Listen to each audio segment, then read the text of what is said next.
I love great conversations. Hi, my name is Angel Jones. Thank you for joining me on 12-minute convos where I help you create a brand of your own unique, real self. Listen in as I have conversations with amazing people from all over the world. Good night, Andrew Montesi. How are you going on this wonderful, beautiful night? Very good, thank you. It's not night where I am. It's middle of the day here in South Australia. Yeah, most definitely. I do hear the background songs. It sounds amazing. Birds, birds. Yeah, there's a few birds around outside the window. That's quite nice. Yeah, it's beautiful. Love it. Well, do tell us, Andrew, which of your talents is responsible for us connecting at this time? Mate, look, I'm not sure. You connected with me on LinkedIn, and I reckon it might be to do with podcasting. Yeah, podcaster, family podcaster. That's it. Yeah, I've got a couple of podcast shows, and I've actually got a handful of clients now who I help with their podcasts. So yeah, I assume that's how we connected, buddy. Yeah, tell us more. Tell us about what you do. Tell us your podcasts. Mate, so I do a lot of things. Podcasting is just one aspect of it, but so I have two podcasts. One is called Rooster Radio, which is we basically say we talk to interesting people doing amazing things. It does have a bit of a entrepreneurial flair to it, and it's relatively locally focused. So it's quite a lot of people from South Australia and or have a link to South Australia anyway, but not just entrepreneurs. People in like health and politics and science and technology. So really anyone who's doing something interesting, I'm happy to talk to them.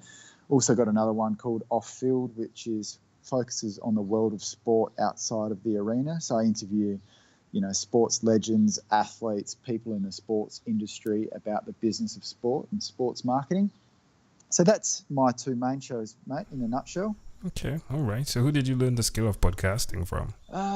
Good question. So I used to be a television reporter over here in Adelaide, and I've always been into content marketing. I started a podcast, so Rooster Radio was my first show, as really an experiment because I had created pretty much all types of content, video, written, online, except for podcasting. So I just wanted to have a bit of a go, and have got quite addicted to it. I taught myself really just from Googling and looking up information online, and have worked on it over the course of the last year or so in particular. And I've got a guy overseas who helps me with some editing, which has made life a lot easier for me, that's for sure.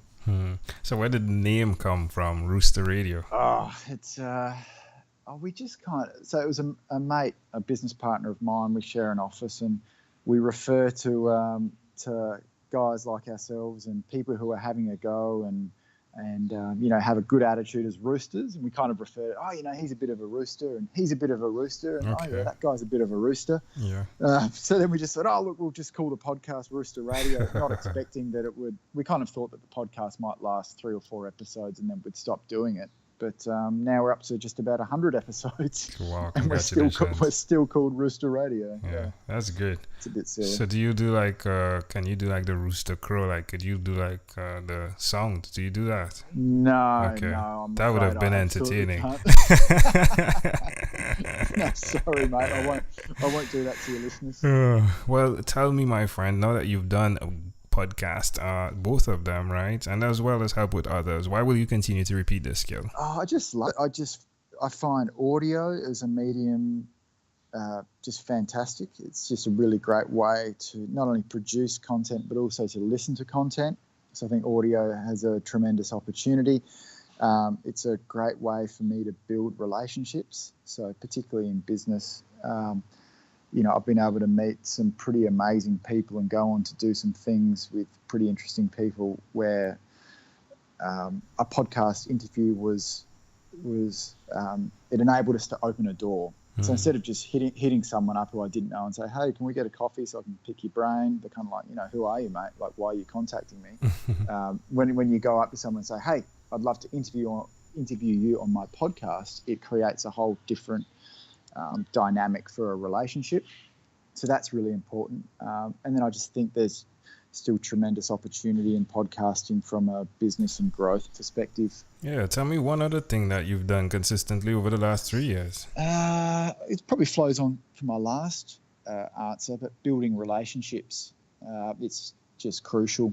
Obviously networking is one thing. Networking can be almost a bit of a dirty word because people see it as this transactional exchange of business cards. What can you give me type of thing, but I don't see it like that. I've built a lot of relationships over the years through my various jobs and the walk of life, and it's something that I take a lot of pride in building genuine relationships. And people who I built relationships with 10 years ago, which I didn't think much of from a commercial perspective, 10 years later it comes to fruition. For some reason, you just never know where a relationship could end up. But I think the key is it's got to be a genuine relationship. It can't just be a transactional, nice to meet you, what can you give me? It has to have real meaning. How does it make you feel doing that? That makes me feel good. I mean, I get a lot out of these relationships, both on a professional and personal level. And again, that's the big benefit of podcasting is, when I do these interviews and build these relationships, I couldn't care if no one's listening to the interview. I'm getting an opportunity to hear someone's story and learn from them. And whether it's a podcast or just catching up with someone for a chat, I see it as a really good opportunity to learn and to grow.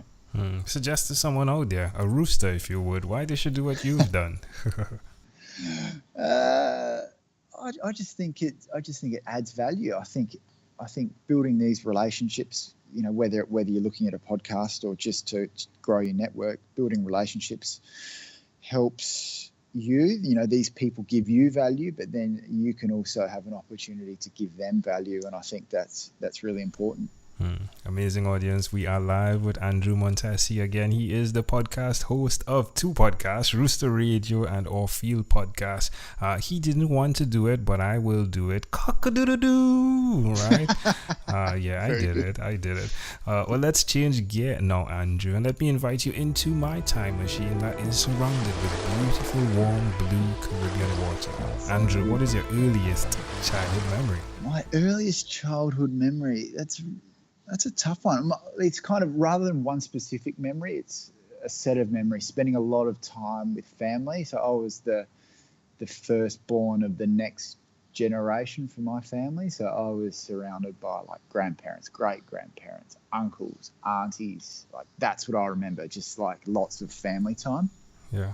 And why do you think this memory is so clear? I just think because it was so awesome being a kid and being surrounded by so many people that love you and value you, and it's a real cherished memory. Like I was lucky. I had grandparents on both sides. I had great grandparents. I had my great grandparents' neighbors who wanted to hang out with me. I had, my dad's got 4 brothers. So I had four uncles on his side and their wives and their families. Like it was just a really happy time.